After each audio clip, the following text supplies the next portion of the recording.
नमस्कार, मैं रवीश कुमार। अगर आप चैनल पर नए हैं तो चैनल को सब्सक्राइब जरूर करें। भारत को ईरान के साथ खड़ा रहना चाहिए या इजराइल के साथ? इस सवाल का जवाब पेचीदा है, लेकिन इसी तरह की मुश्किल ईरान को भी आई थी। दोस्ती तो उसकी भारत के साथ साथ पाकिस्तान से भी गहरी थी, बल्कि ज्यादा थी। लेकिन नरसिम्हा राव सरकार ने एम्स में भर्ती अपने बीमार विदेश मंत्री दिनेश सिंह को चुपचाप तेहरान भेजा और ईरान से इनकार नहीं किया गया। ईरान ने उस संकट में भारत की मदद की। वो कहानी क्या थी, उसे जाने बिना आप नहीं समझ सकते कि भारत ईरान के साथ क्यों नहीं है और भारत को क्यों हर हाल में ईरान के साथ होना चाहिए।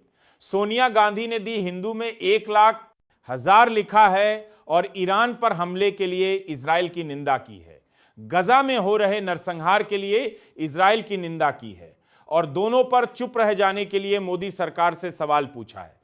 भारत की प्रमुख विपक्षी पार्टी साफ साफ लाइन ले रही है, लेकिन मोदी सरकार की विदेश नीति की लाइन आज कहीं नजर नहीं आती। क्या बीजेपी का यही काम रह गया है कि अमेरिका के साथ खड़े नजर आना है?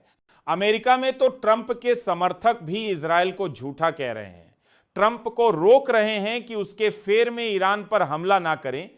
लेकिन बीजेपी से लेकर मोदी सरकार हाथ पीछे बांधकर खड़ी नजर आती है।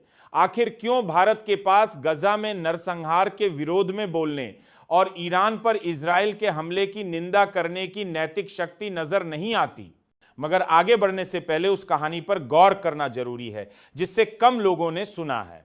यह कहानी भारत की विदेश नीति, उसके किरदार सबके बारे में काफी कुछ कहती है। इतने सारे गोदी चैनल है, इन एंकरों का प्रोमो चलता रहता है। ये प्रोमो वो प्रोमो, ये कर देते हैं वो कर देते हैं। लेकिन क्या किसी ने आपको ऐसी कहानी बताई जो आपको इफ्तिखार गिलानी ने बताई है? आपने शायद इफ्तिखार गिलानी का प्रोमो कभी नहीं देखा होगा, बहुत से लोग उन्हें पहचानते भी नहीं होंगे। लेकिन इन्हीं इफ्तिखार गिलानी ने कश्मीर टाइम्स में लिखकर याद दिलाया कि ईरान ने भारत के लिए क्या किया था। पाकिस्तान पश्चिमी ताकतों के उकसावे पर संयुक्त राष्ट्र मानवाधिकार आयोग में एक प्रस्ताव लाना चाहता था। कश्मीर में मानवाधिकार के उल्लंघन को लेकर उससे पहले वह इस्लामिक देशों के संगठन ओवैसी से प्रस्ताव पास करवाना चाहता था। ओवैसी में आम सहमति से ही प्रस्ताव पास किया जाता है। तत्कालीन प्रधानमंत्री नरसिम्हा राव ने चुपचाप ऐसी बिसात बिछाई जो आज भी भारत के लोकतंत्र और कूटनीति के इतिहास का एक शानदार दस्तावेज है। आपने यह कहानी सुनी होगी कि नरसिम्हा राव की सरकार ने विपक्ष के नेता अटल बिहारी वाजपेयी को विदेश राज्य मंत्री सलमान खुर्शीद और फारूक अब्दुल्ला के साथ जिनेवा भेजा कश्मीर पर बोलने के लिए। लेकिन इस पूरे अभियान का चेहरा वाजपेयी तो बन गए। लेकिन सच्चाई यह थी कि वाजपेयी से पहले तत्कालीन विदेश मंत्री दिनेश सिंह ने अपना काम कर दिया था और दिनेश सिंह भुला दिए गए। इसी की नकल में इस बार मोदी सरकार ने विपक्षी सांसदों के दलों को विदेश दौरे पर भेजा। लेकिन आप सभी जानते हैं, इनका दौरा नौटंकी से ज्यादा कुछ भी साबित नहीं हुआ। मगर 1994 का दौरा नौटंकी नहीं था। दिनेश सिंह विदेश मंत्री थे, मगर बहुत बीमार थे, एम्स में भर्ती थे। किसी को पता ना चले और हंगामा ना मच जाए, इसीलिए उनके बिस्तर पर किसी और को लिटा दिया गया और उन्हें उठाकर एक बीमार विदेश मंत्री को डॉक्टरों के साथ भारतीय वायुसेना का विशेष विमान तेहरान के लिए उड़ जाता है। मार्च की ठंड में तेहरान एयरपोर्ट पर उतरता है तो स्वागत के लिए ईरान के तब के विदेश मंत्री आते हैं। व्हीलचेयर पर भारत के विदेश मंत्री को देखकर पूछ बैठते हैं, ऐसी क्या बात हो गई कि आप भारत से चलकर यहां आए हैं? इसके बाद दिनेश सिंह ने बीमारी की हालत में चंद घंटों के भीतर लगातार ईरान के अधिकारियों को भारत का पक्ष समझाया। ईरान के तत्कालीन राष्ट्रपति अली अकबर हाशमी रफसंजानी से बात की और उनसे एक ऐसा वादा लेकर शाम तक दिल्ली भी लौट आए जिसकी किसी को खबर नहीं लगी। वादा क्या था? क्यों ईरान से वादा लेने गया? भारत और ईरान ने मना नहीं किया। इस्लामिक देशों के संगठन का एक कायदा है कि जो भी प्रस्ताव पास होगा आम सहमति से होगा। इसके सभी देश कश्मीर के मसले पर भारत के खिलाफ गोलबंद हो गए। ईरान ने भी पाकिस्तान को साथ देने का वादा कर दिया था। हुर्रियत कॉन्फ्रेंस के नेताओं को भी कहा कि ईरान उनके साथ है, लेकिन बीमार विदेश मंत्री दिनेश सिंह ने ईरान के सामने भारत का पक्ष रखा। उनके पास एक ही रास्ता था, अगर ईरान इस प्रस्ताव का विरोध कर देता तो पाकिस्तान को इस्लामिक देशों के संगठन के स्तर पर ही मुंह की खानी पड़ जाती है। एक बीमार विदेश मंत्री को अपने दरवाजे पर देखकर ईरान ने दरियादिली दिखाई। ईरान ने ओवैसी में पाकिस्तान के प्रस्ताव का विरोध कर दिया और प्रस्ताव गिर गया। ईरान भी हजारों साल पुरानी सभ्यता है, भारत तो है ही।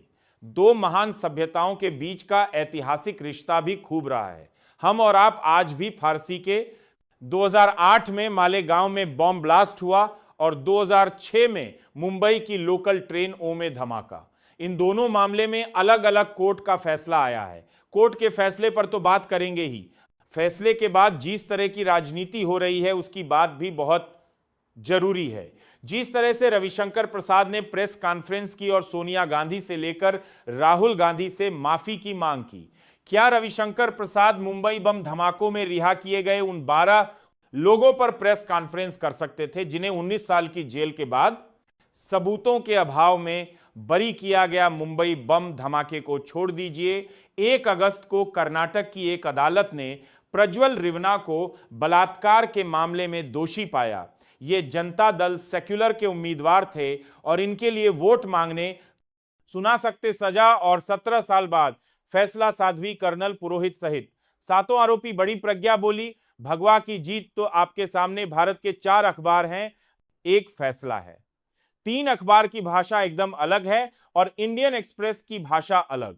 एक्सप्रेस एंड आई ए जज की उस बात को उभरता है कि संदेह बहुत गहरे हैं मगर सबूत नहीं। और हिंदी के 2 बड़े अखबार भगवा की जीत और आतंकवाद के धर्म की बात करते हैं। ये किसी राजनीति के हिसाब से किया जाता होगा, आपको बताने की जरूरत नहीं।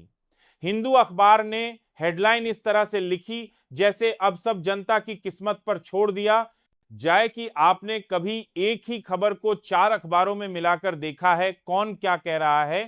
कभी देखिएगा।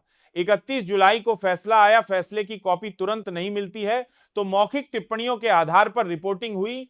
एनआईए कोर्ट के विशेष न्यायाधीश ए के लाहौटी की यह मौखिक टिप्पणी थी कि 2008 के मालेगांव धमाके में इनका हाथ होने का संदेह बहुत गहरा हो सकता है, लेकिन महज ठोस संदेह ही सजा के लिए काफी नहीं होते। जज लाहौटी ने कहा कि इतना तो स्थापित हो जाता है कि संदेह काफी गंभीर है, लेकिन सजा देने के लिए पर्याप्त सबूत नहीं, इसीलिए अदालत संदेह का लाभ देती है। विशेष न्यायाधीश ए के लाहौटी ने कहा कि अभियोजन पक्ष यानी एनआईए इनके दोष को साबित करने के लिए ठोस सबूत उपलब्ध कराने में असफल रहा। क्या इन टिप्पणियों के बाद कोई भी इंसाफ पसंद, व्यवस्था पसंद या नहीं सोचेगा कि हमारी जांच एजेंसियां काम कैसे करती है, किसके इशारे पर काम करती हैं और कब बदल जाती है? 17 साल में भी सबूत नहीं जुटा पाई। मीडिया उन संदर्भों की याद नहीं दिलाता जिसे आप एनआईए की जांच को ठीक से देख और समझ सकें। इसी केस में सरकार की तरफ से